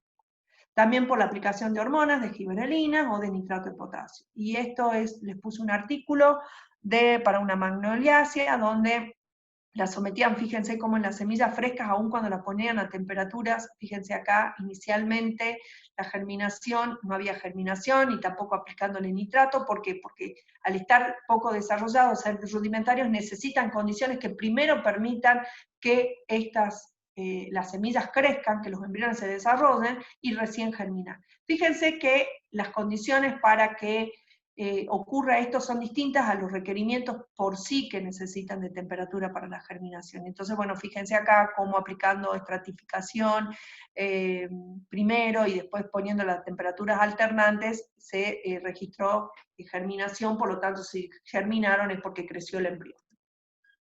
La dormición fisiológica es la más común y la más estudiada. En realidad, la mayoría de las especies, muchas especies presentan este tipo de dormición en la naturaleza y ocurre debido a bajos potenciales de crecimiento del embrión o a la presencia de estructuras, o que las estructuras que van a recubrir ese embrión, tales como el endosperma, evitan o inhiben esa germinación. En el caso de la dormición fisiológica, lo que sí es importante tener en cuenta es que sí tiene cubiertas seminales permeables, o sea, no es la física. En la física las cubiertas seminales eran impermeables y entonces impedían el ingreso del agua. En el caso de la dormición fisiológica, el agua sí entra a la semilla, pero o tienen bajos potenciales de agua, o las estructuras internas de las semillas, como puede ser el endosperma, son las que previenen esa germinación. Y existen numerosas familias. ¿Cómo salen de esta dormición? En general, necesitan tiempo. ¿Se acuerdan? Yo recién les hablaba que muchas semillas van a perder esa dormición con el tiempo, que es lo que se conoce como posmaduración en seco. También puede haber estratificación en frío, y lo que vamos a ver que durante la estratificación lo que ocurre es que aumenta la sensibilidad o la concentración de giberelinas y disminuye la del ácido abscísico, que decíamos que era la hormona que estaba en altas concentraciones, o los tejidos son muy sensibles a esa hormona, que es la que hace que tengan este tipo de dormición. Y también, como otros métodos, puede ser o la remoción de esos tejidos, es decir, sacarlo al embrión, y también se puede aplicar giberelinas, nitratos o etileno. Y entonces acá les puse un artículo también de cómo se mira la tasa de liberación, de salida de dormición o de inducción en función de los tiempos de estratificación, y entonces fíjense la estratificación en frío, cómo aumenta esa tasa de salida de dormición y va a disminuir con esto, dependiendo obviamente de la especie. Es para esta especie que es de uva, trabajaron con semillas de uva, y entonces fíjense para la uva cómo necesita estratificaciones a 10 grados, es donde se registra la mayor salida de dormición, y a medida que aumenta la temperatura, fíjense si se hacen estratificaciones cálidas, a altas temperaturas no salen de dormición, y fíjense cómo se induce a altas temperaturas la dormición. Acá simplemente mostraron un estudio que estuvimos haciendo, que estamos por publicar, sobre roble pedín, Nothofagus obliqua, y entonces estuvimos mirando cómo es esa dormición, y entonces fíjense cómo las semillas control no germinaban, mientras cuando le aplicamos giberelinas o estratificados, cómo llegaron casi hasta el 100%. Y acá tenemos otro artículo donde donde los autores trabajaron con la aplicación de nitratos, y fíjense, tenemos germinación en función de nitratos, y cómo aumenta el porcentaje de germinación con esa aplicación de nitratos, o sea, cómo salen de dormición. Y entonces recién les hablaba de este tiempo que muchas especies necesitan para salir de dispersión, y entonces simplemente lo que hacen las semillas que tienen dormición fisiológica y que solamente necesitan posmadurarse, lo que se hace es conservarlas o mantenerlas en seco determinada cantidad de tiempo, y las semillas van a ir perdiendo esta dormición. Y lo que vamos a ver es que se amplía el rango de temperatura. ¿Se acuerdan que decíamos que cuando estaban dormidas podían germinar en un rango más limitado de condiciones, por ejemplo, de temperatura, mientras que cuando salían de dormición ese rango de temperatura para germinar se ampliaba? Y entonces fíjense, acá tenemos un esquema que muestra la germinación en función de las temperaturas, y cómo para cebada, inicialmente las recién cosechadas solamente pueden germinar hasta los 15 grados, y cuando se las sometía a temperaturas más altas no, mientras que después de la posmaduración, fíjense cómo las semillas pueden germinar en un rango bastante más amplio. Y esto tiene que ver nuevamente con los cambios en los niveles de ácido abscísico. Bueno, la morfofisiológica, es una combinación obviamente de la morfológica y la fisiológica, es decir, que tiene embriones pocos desarrollados, pero además también tiene todo lo que es lo fisiológico, o sea, o bajos potenciales de crecimiento del embrión, o cubiertas que le impiden la germinación. ¿Cuáles son los tratamientos? Tiene que haber una combinación, por ejemplo, entre la estratificación, o sea, tiene que haber una combinación de métodos que permitan la salida de las dos dormiciones, es decir, que crezca el embrión, pero a su vez que salgan de dormición fisiológica, y entonces puede ser combinaciones de estratificaciones cálidas con húmedas, también la aplicación de hormonas. Bueno, en el caso, por ejemplo, una combinación de gibberelinas y citoquininas, ya que se va a estimular el crecimiento del embrión, mientras que la segunda va a estimular, bueno, todo lo que es la elongación. Y entonces acá les muestro otro trabajo que publicamos de 6 especies de Ilex.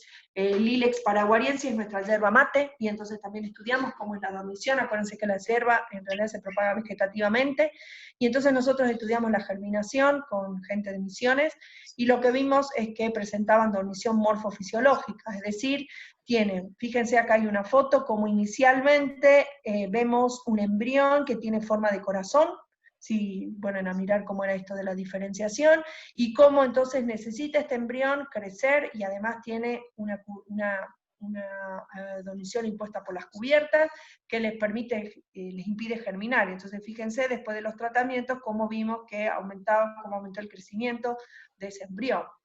Y entonces sometimos a estas plantas durante todo un año, estuvimos haciendo ensayos de simular todas las condiciones del ambiente, todas las estaciones del año, y entonces fuimos registrando cómo era la germinación, vimos cómo era el crecimiento, o sea, esa relación del tamaño del embrión en función del tamaño de la semilla, y también le aplicamos gibberelinas, y le hicimos estratificación en frío, y entonces pudimos clasificar a cada una de estas especies, para una, cómo era, qué requerimientos necesitaban, y entonces vimos que tenían dormición morfofisiológica, en algunos casos no profunda, y en otros casos muy profunda, que aún sometiéndole a estas condiciones no salieron de dormición.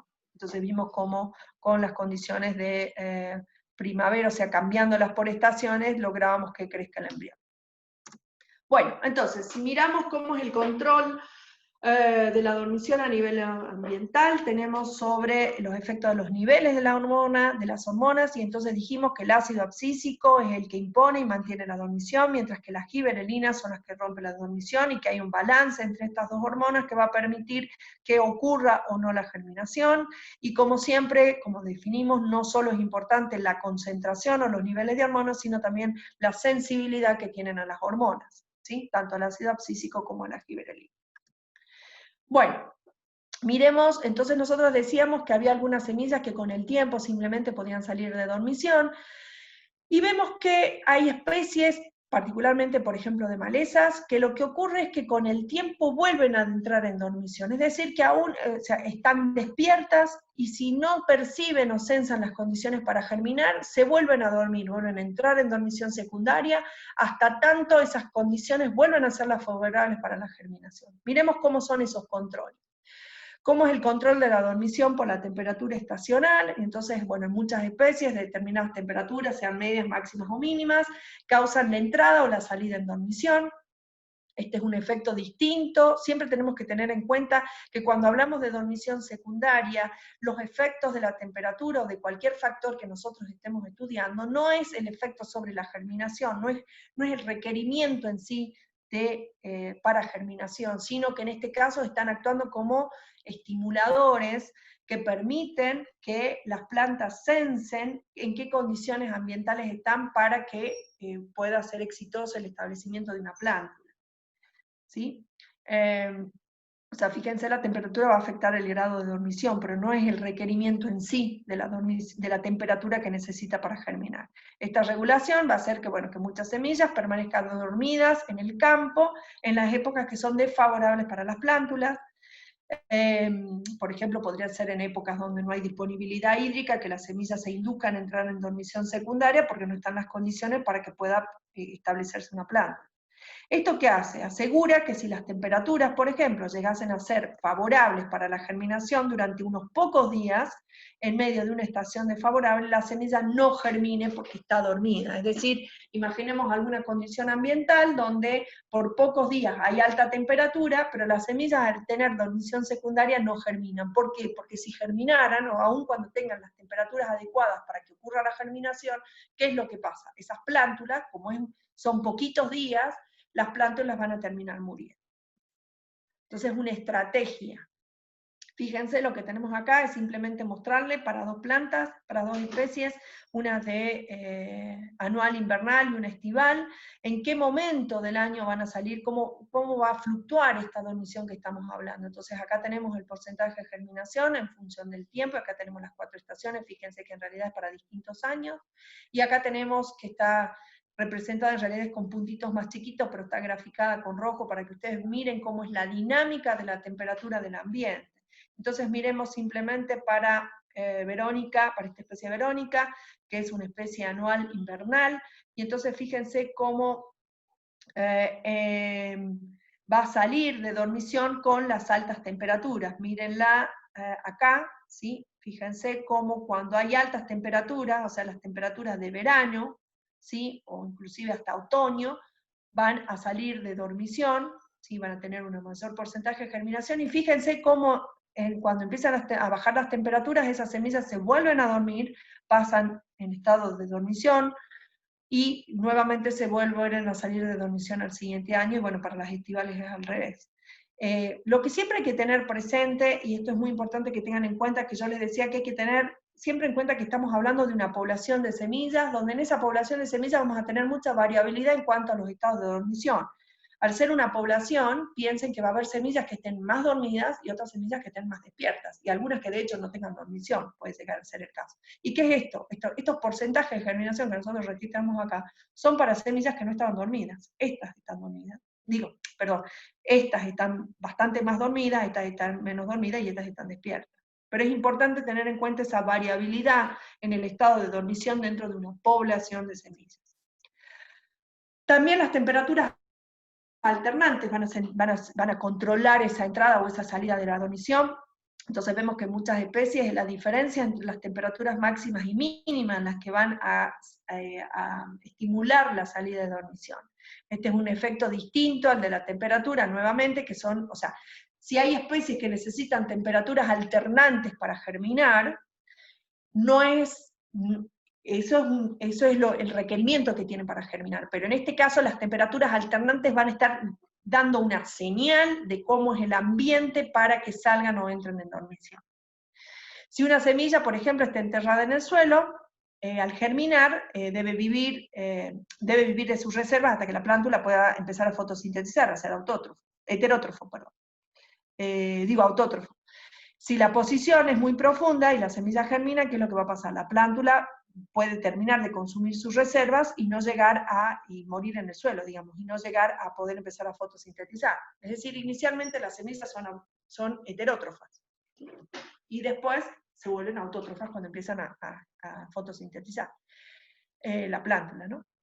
Esta regulación hace que muchas semillas permanezcan dormidas en el campo si se encuentran en una determinada profundidad del suelo, y a menor profundidad del suelo, ¿qué es lo que va a haber? Va a haber mayor diferencia entre el día y la noche, y esas temperaturas alternantes son las que van a indicar esa señal para que la semilla pueda percibir en qué lugar del suelo está. Fíjense que este es un experimento donde tenemos el eje aquí acá arriba, donde tenemos el número de semillas germinadas en función de la profundidad del suelo, y entonces fíjense cómo estas semillas, hay mayor proporción de semillas germinadas cuando están más cerca de la superficie que cuando están más profundas. Y después se hizo un experimento cambiando las semillas y pasa lo mismo. O sea, las semillas, si uno las sacas del suelo y las pone sobre la superficie, ven que hay mayor proporción de semillas germinadas. Y acá lo que tenemos representado es cómo es la diferencia de la temperatura. Fíjense cómo es la amplitud sobre la superficie entre el máximo y el mínimo, y cómo esa amplitud disminuye a medida que aumentamos la temperatura. Y entonces la señal que les está dando esas temperaturas alternantes o esa casi temperatura constante es una señal que les indica cuál es la posición que tienen en el suelo y si germinan, si tienen probabilidades del establecimiento exitoso de la planta. Obviamente las semillas más pequeñas son las que necesitan, por ejemplo, estar en superficie y responden más a este estímulo de temperaturas alternantes, porque tienen poca reserva, mientras que semillas de mayor tamaño que tienen mucha reserva pueden germinar de profundidades más altas.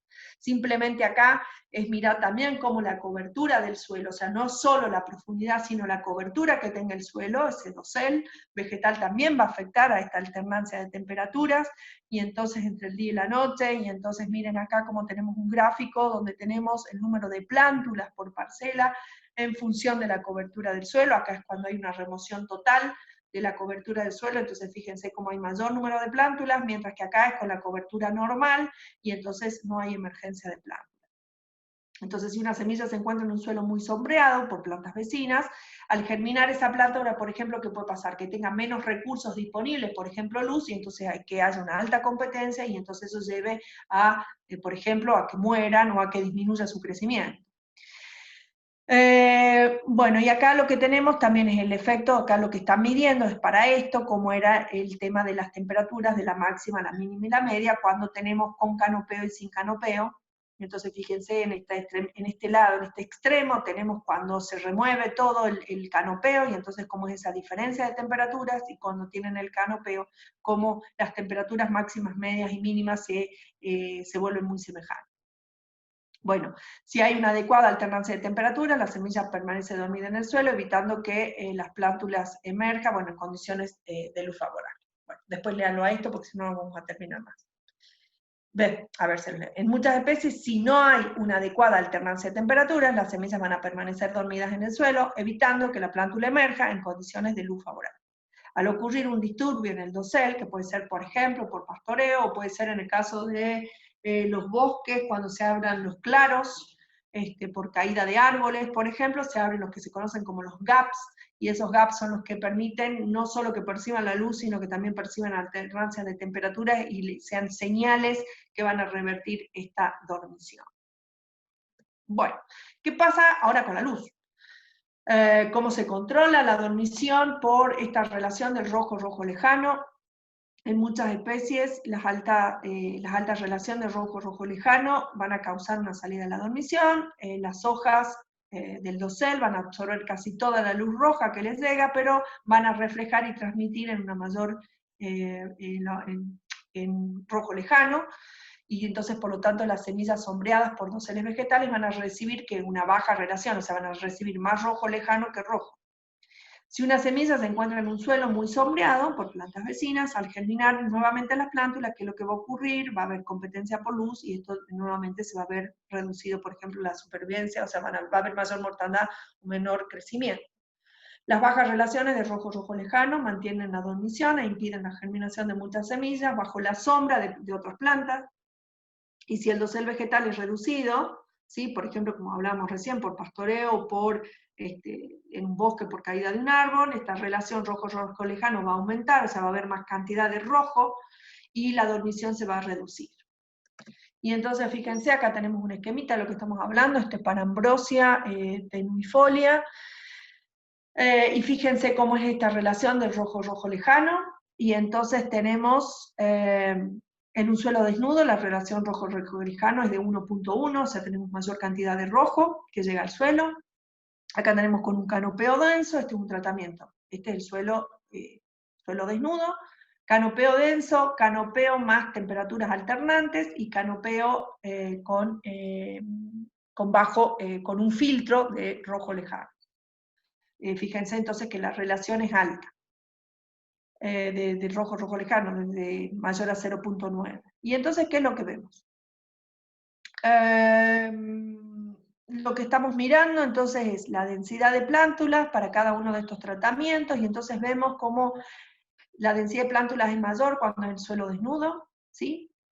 Y entonces acá tenemos que puede ser un efecto combinado tanto de la temperatura alternante como de la mayor relación rojo-rojo lejano. Fíjense cómo es con un canopeo denso, la cantidad de plántulas es muy baja, y acá fíjense cómo aún cuando hay canopeo y se le da las temperaturas alternantes también es bajo. Entonces, con este tratamiento nosotros podríamos estar claramente diciendo que lo que está sirviendo de estímulo, ¿sí?, para la salida de dormición, para que germinen las plántulas, no es la temperatura alternante, sino es la percepción del rojo-rojo lejano. Y fíjense que acá, cuando se le aumenta, se le pone un filtro para el rojo lejano, y se deja solamente que pase rojo, o sea, lo que están percibiendo es esta relación, fíjense cómo aumenta la densidad de plántulas. ¿Qué pasa con esto entonces de la luz? Las semillas lo que hacen, dijimos que las respuestas de las semillas a la luz está mediada por lo que se conocen como los fotorreceptores, que son los fitocromos. Estos fitocromos van a tener dos formas, una forma PR, ¿sí? Que es como se sintetizan, y PFR, que es como su forma cuando se vuelve activa. Se interconvierte entre PR y PFR. Siempre se sintetizan en esta forma de PR, y si absorben rojo van a pasar a su forma activa de PFR, y si absorben rojo lejano se van a inactivar volviendo a este estado de PR. El PR, bueno, al absorber el rojo se transforma en el PFR, y si el PFR absorbe el rojo lejano, lo que recién decíamos, vuelve a su estado inactivo. Solo el PFR es el que va a inducir la germinación.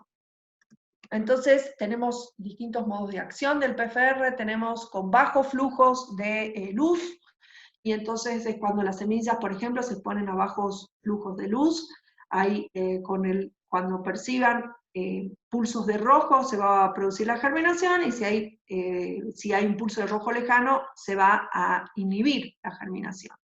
Y esto es lo que estos bajos pulsos de luz son los que les va a permitir detectar los gaps o los espacios, estos que recién decíamos, que les va a permitir germinar, son pulsos de baja luz.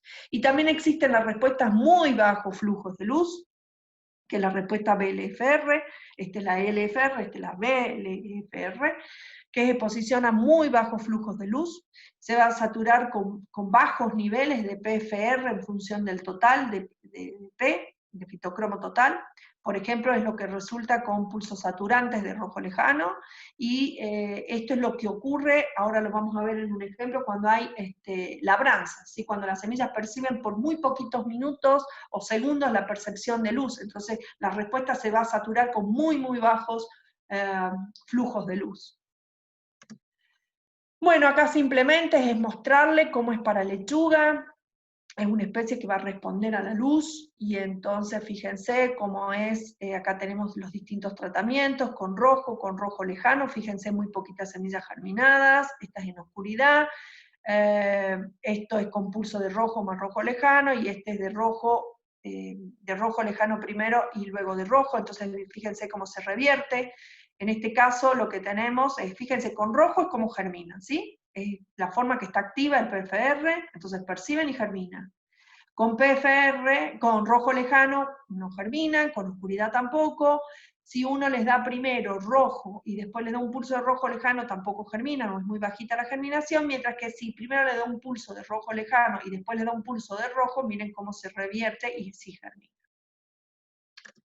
Bueno, donde también interviene esta relación del rojo lejano en la germinación. Este es el chamico, es Datura ferox, es una especie muy estudiada, donde se vio que en realidad la dormición está impuesta por las cubiertas, es decir, por el endospermo.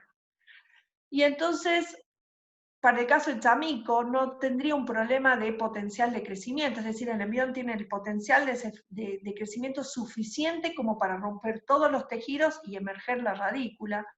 Pero en el caso de chamico necesita además que se ablanden estas paredes de la región micropilar donde la radícula debe pasar, es decir, hay una dormición fisiológica que está impuesta por las cubiertas, particularmente por el endospermo. Entonces la luz roja lo que hace es, a través del fitocromo, va a inducir el ablandamiento de ese endosperma micropilar y va a permitir la expansión de la radícula. Y entonces acá simplemente mostrarles cómo es cuando a estas semillas se les da un pulso de rojo lejano. Entonces fíjense cómo el embrión, o sea, cómo toda la parte del endosperma micropilar no sufre modificaciones, y fíjense cómo cuando hay un pulso de rojo hay un crecimiento del embrión, hay un ablandamiento del endosperma micropilar a través de la síntesis de todo lo que son hidrolasas y expansinas, que van a intervenir en la ruptura de estas paredes celulares del endosperma y van a permitir entonces una degradación del endosperma que va a permitir que el embrión pueda salir. ¿Ven? Degradación de mananos por enzimas manosidasas.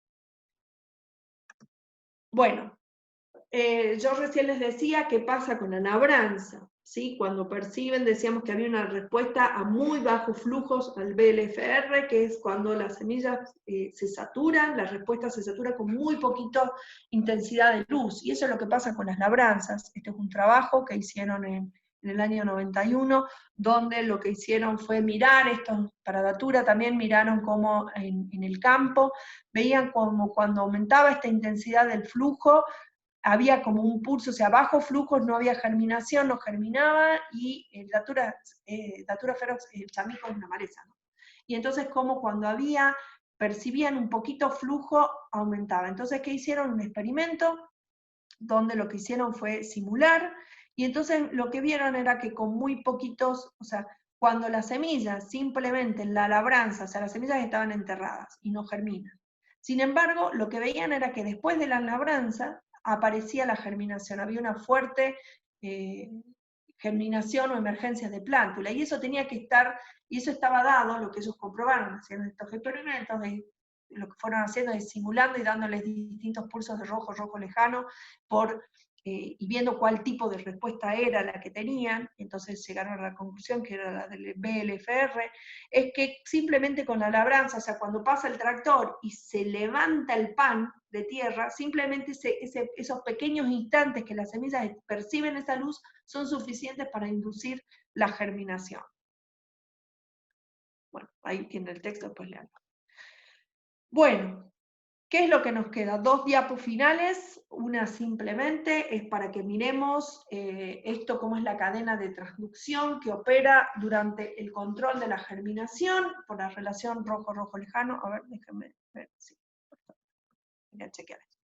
Entonces, fíjense, ¿qué pasa si nosotros, por ejemplo, si hay eliminación del canopeo? Lo que vamos a ver, ya dijimos que las respuestas mediadas por la luz están mediadas por este fitocromo, entonces si se remueve el canopeo, vamos a tener un aumento de esta relación de rojo-rojo lejano, o sea, va a haber más cantidad de rojo que de rojo lejano. Eso es lo que va a hacer cuando hay eliminación del canopeo, el fitocromo involucrado es el fitocromo B. Vamos a ver también está el fitocromo A, pero en este caso el que va a intervenir en la respuesta va a ser el fitocromo B, y entonces el fitocromo B, vamos a ver qué pasa de su estado PR, de su estado inactivo, a su estado activo de PFR. ¿Qué es lo que ocurre? También tenemos en esta vía de transducción, vamos a tener un factor de transcripción, que es el PIL5, que es un represor de la germinación. Y también vamos a tener las proteínas DELA, que también son represoras de la germinación. Y como siempre vamos a tener nuestro balance entre gibberelinas y ácido abscísico. Sabemos que el ácido abscísico también inhibe la germinación a través de la expresión de estas hidrolasas y de expansinas, que son las que necesitamos para que ocurra el crecimiento del embrión y el ablandamiento de la región micropilar. Entonces, factores de transcripción, represores de germinación, PIL5 y proteínas DELA y ácido abscísico, mientras que las gibberelinas lo que van a hacer es aumentar la expresión o estimular la expresión de estas enzimas que necesitamos para que ocurra la germinación. Entonces, ¿qué es lo que va a ocurrir? El PFR lo que va a hacer es pegarse al PIL5 y va a causar, ¿sí? Se va a pegar acá, se me fue el mouse, a este factor de transcripción. ¿Se acuerdan cuando habíamos visto en este caso, si quieren vuelvan a repasar lo que vimos en la clase pasada de desarrollo, digamos, cómo ocurría la transcripción y cómo podía ser activarla o inhibirla? Y entonces lo que va a hacer el PFR, fíjense que para la transducción, para la expresión de estos genes que van a sintetizar estas enzimas, lo que va a ocurrir es que si está fijado o están estos factores represores, no se van a expresar esos genes. Entonces, ¿qué es lo que hace el fitocromo B? Lo que va a hacer es pegarse a este factor de transcripción, y esto va a causar una destrucción. ¿Se acuerdan que habíamos mencionado que necesitamos que este factor de transcripción represor se destruya para que permita la expresión génica? Y entonces se va a destruir en el proteosoma 26S.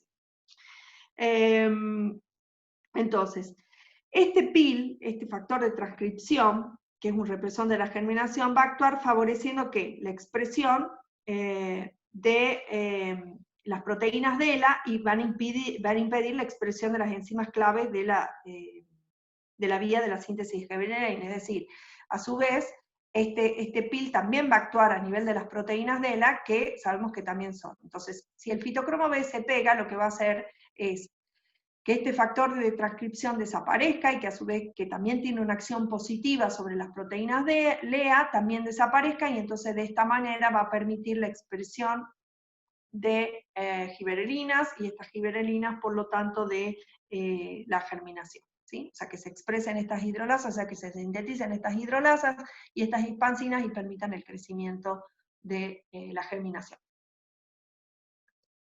Bueno, entonces para terminar, para cerrar, ¿cuáles son estas ventajas adaptativas que tienen, que están asociadas a la dormición? Por un lado, dijimos entonces que la dispersión lo que va a permitir, bueno, va a haber se va a favorecer la dispersión de la germinación en el tiempo y en el espacio. ¿Se acuerdan cuando nosotros estábamos mirando ese gráfico, cómo cuando se estimulaba la dormición secundaria para esas especies invernales o estivales, cómo había toda una fluctuación temporal, y eso entonces le va a permitir a las especies tener un mayor espectro o esa dispersión en el tiempo y en el espacio para que esa población de semillas vaya germinando, vayan dando nuevas plántulas. Entonces acá teníamos que estaba modulado, digamos, por la temperatura, también por la humedad relativa, y en realidad también teníamos asociado, por ejemplo, el tiempo que necesitan en posmadurar, y toda esa señalización para que vaya ocurriendo esa germinación en distintos momentos. También va a permitir la dormición, la iniciación de la germinación en la estación adecuada. ¿Sí? Factores que cambian, bueno, el nivel de dormición actúan durante periodos largos, días, semanas, meses, y la señal nuevamente es la temperatura, sean las invernales o las estivales. Entonces, la presencia de dormición también va a permitir que la germinación ocurra en el momento donde dijimos, donde se garantice el establecimiento de una plántula, no solo la germinación. O sea, si solo ocurre germinación, eso no tiene ninguna influencia o efecto sobre la población, sobre la especie, ¿sí? Porque no se puede perpetuar, o sea, no se mantiene esa población, no está creciendo esa población, si se quiere, ¿sí? Porque solamente germinó. Lo que se tiene que asegurar es la emergencia de plantas. Y entonces la dormición les permite a las especies o a las semillas germinar en la estación adecuada para el establecimiento de plántulas, y también no solo en la estación adecuada, sino también en el micrositio adecuado, es decir, que no tengan plantas competidoras, o con relación a la profundidad del suelo y que se puedan gastar las reservas, que es lo que vimos, o también con relación a la disponibilidad de nutrientes. Entonces tenemos factores terminadores de la dormición que van a actuar en tiempos breves, como pueden ser la temperatura alternada, la luz o los nitrogenos. Listo entonces. Hasta acá llegamos.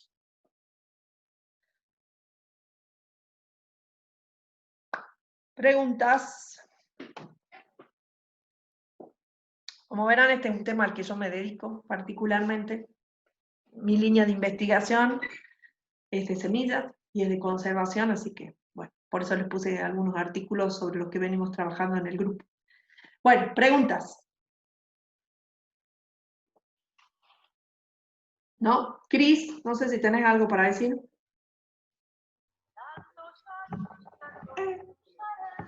No, me pareció que estuvo todo muy claro.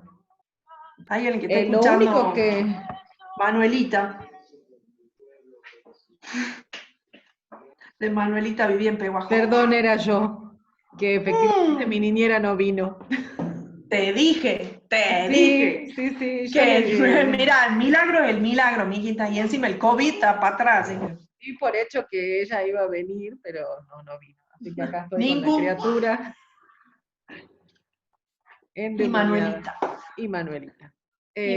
No, lo único que quería agregar es que, bueno, que lo del tetrazolio en realidad no lo vamos a hacer, sino que lo vamos a analizar en algunos trabajos, pero que, bueno, obviamente queda pendiente para, bueno, los que ya la cursaron a la materia lo hicieron, pero nosotros, obviamente, en esta cursada no lo vamos a hacer. Sí vamos a ver algún trabajo referido a eso.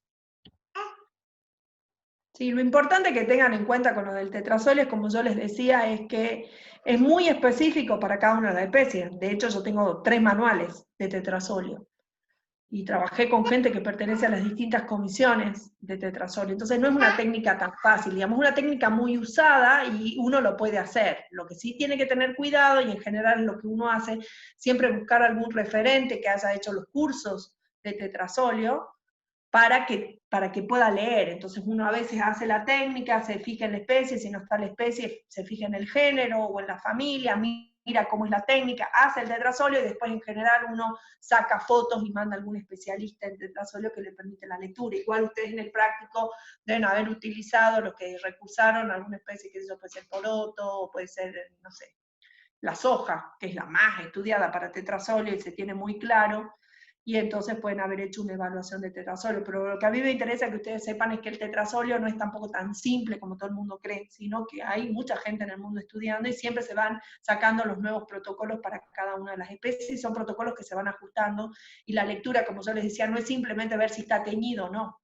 Porque como les dije, según el grado de tinción, también puede ser que en realidad las semillas estén muertas cuando están muy teñidas. Entonces, simplemente era eso, que sepan que, bueno, que hay que tener cuidado, pero igual sigue siendo una técnica para evaluar viabilidad muy, muy usada, para saber en la población de semillas que uno tiene cuál es el porcentaje de semillas viables y cuál es, por ejemplo, de semillas no viables, que a uno ya le permite tener un techo de saber cómo eran las condiciones de esa semilla y saber para cuánto es el máximo que podría esperar de semillas germinadas en esa población.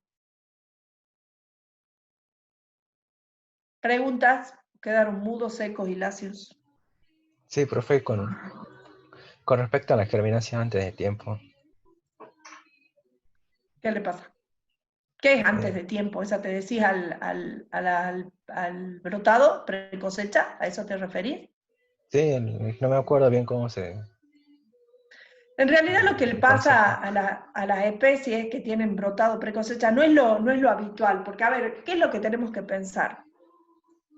En Puede general yo ser, les decía, sí, puede ser que eso evidencia una falta de nutrientes o no. no.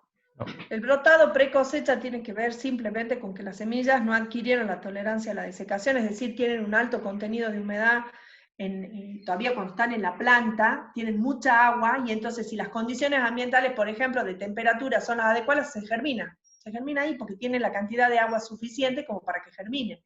Eso es lo que ocurre. ¿Se entiende? No está asociado el brotado precosecha o la viviparidad, está asociado a que las semillas no adquirieron la tolerancia a la desecación, es decir, no se secaron, ¿sí? No pasaron por esa etapa de secado. Y que piensen una cosa, cuando uno está estudiando estos procesos y todo lo que nosotros estudiamos a nivel de las plantas, siempre estamos mirando qué es lo que pasa en la naturaleza.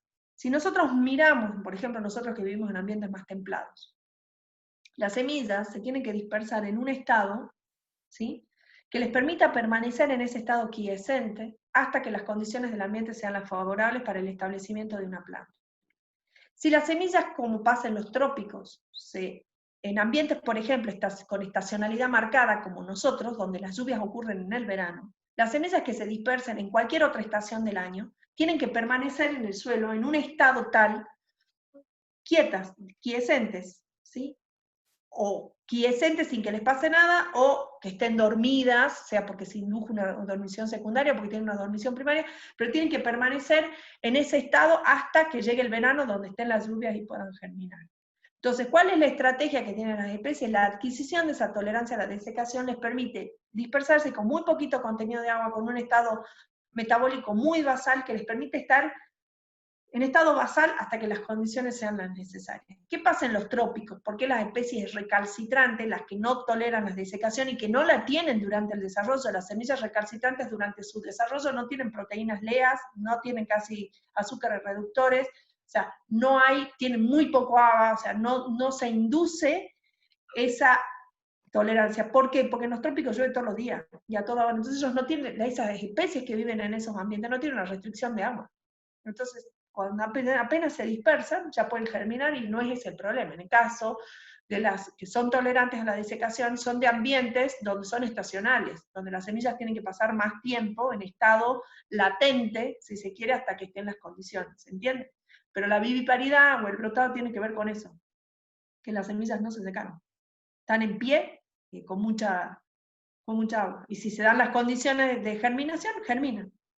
Por eso es algo que es bien estudiado a nivel de los cereales, que es muy común en los cereales. Entonces el brotado precosecha es un problema bien serio que tienen los agrónomos y con los cuales trabajan, y entonces toda la inducción, o sea, cómo se genera el brotado precosecha. Obviamente, a ver, los cereales, por ejemplo, son especies tolerantes a la desecación, o sea, sus semillas se secan. Eso fue en el caso, o sea, el brotado pre-cosecha puede ser porque las condiciones ambientales cambiaron y entonces todavía las semillas no habían adquirido esa tolerancia a la desecación y se secan.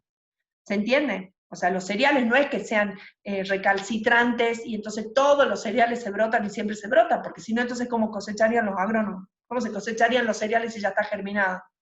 El grano se vende como grano, no como semilla germinada. ¿Está bien? Entonces, ¿cuándo ocurre el brotado precosecha? Cuando las condiciones ambientales durante el desarrollo permitieron que esas semillas germinen antes de adquirir la tolerancia a la desecación. No todas se germinan, como siempre, como yo les digo, hay que tener presente que estamos hablando de poblaciones de semillas. Sí, habrá semillas que sí adquirieron y otras que no. Las que se germinen son aquellas semillas que todavía no habían adquirido esa tolerancia. ¿Está bien, Matías? Sí, profe.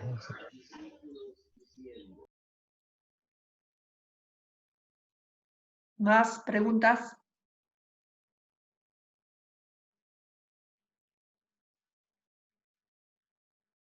¿No? ¿Estamos bien?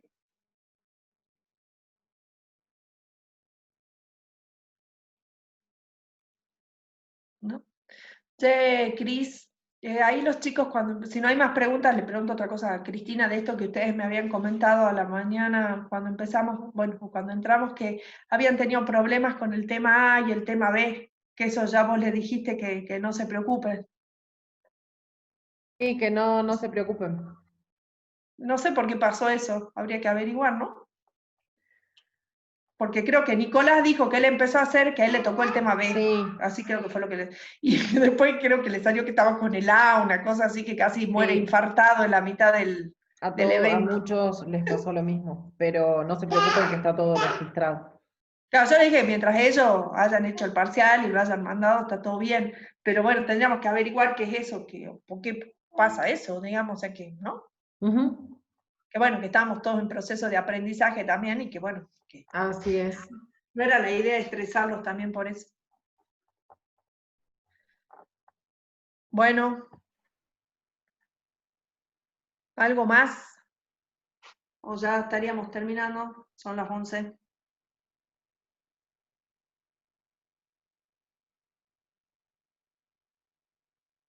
¿No? Sí, profe, una última preguntita. Sí, las que quieran. Por lo que vi, el tema de dormición, no hay un componente genético que lo determine, sino factores No, sí. ambientales. Sí, sí ¿Sí? está determinado genéticamente. Fíjate en la figura, en el esquema, la dormición es una característica que se adquiere durante el desarrollo. La dormición que puede variar con el ambiente es la dormición secundaria. Y no todas las especies también entran en dormición secundaria, ¿eh? Está la dormición primaria, es una característica propia de las especies y de cada una de esas especies, y esa característica se adquiere durante el desarrollo. ¿Sí? Ojo con eso, o sea, la dormición primaria es la que se adquiere durante el desarrollo y esas semillas se dispersan ya con ese tipo de dormición, sea física, sea morfológica, sea fisiológica, o sea, las combinaciones. ¿Sí? Esa sí se adquiere durante el desarrollo, la primaria. La secundaria es la que se va a adquirir según las condiciones ambientales y tampoco todas las especies entran en dormición secundaria. ¿Está? ¿Está Matías con eso? O sea, sí hay una relación filogenética, de hecho hay un libro muy conocido de un matrimonio que son los Baskin, que escribieron todo lo que es dormición, hay un libro específico de eso y hay muchísima información de cómo están, cómo a lo largo de la evolución, cómo fueron apareciendo las distintas dormiciones las distintas dormiciones primarias, y cómo se fueron derivando, y cuáles aparecieron primero, y cuáles aparecieron después, y qué familias son las que se caracterizan. Por ejemplo, yo les decía que la dormición física es característica de las leguminosas. En general uno cuando trabaja con fabáceas o leguminosas, uno a priori ya piensa que tienen dormición física, es decir, que tienen que hacer algún tratamiento para sacarles ese impedimento, es decir, esas semillas no germinan porque no entra el agua. Entonces hay que hacerle algún tipo de tratamiento a la semilla, a la cubierta seminal, para que pueda ingresar el agua. Es general, porque eso está asociado a la filogenia, a la característica de las especies de esa familia que tienen dormición física. Sin embargo, nosotros hemos visto un montón de especies que no tienen. Está, así que acuérdense que la primera sí está genéticamente determinada, está asociada a su filogenia, está asociada a su historia evolutiva. En cambio, la dormición secundaria es la que se puede adquirir o no dependiendo de las condiciones ambientales. Se me fue de la... Matías. Se fue. Se fue Matías. Se me desconectó, pero ya volví por eso. Ah, ¿me Me llegaste vale a el escuchar? internet. Sí, ¿Sí? sí. Que la primaria sí está genéticamente determinada, que se adquiere durante el desarrollo. La secundaria no.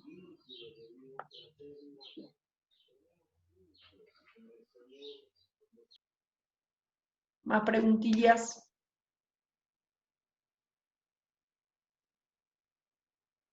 ¿No?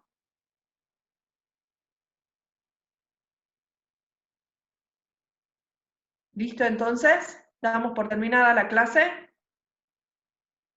Nos reencontraríamos, bueno, en la semana tienen sus prácticos y en la teoría nos reencontramos el lunes que viene para hacer toda la parte de fotomorfogénesis, todo ya crecimiento de plántulas.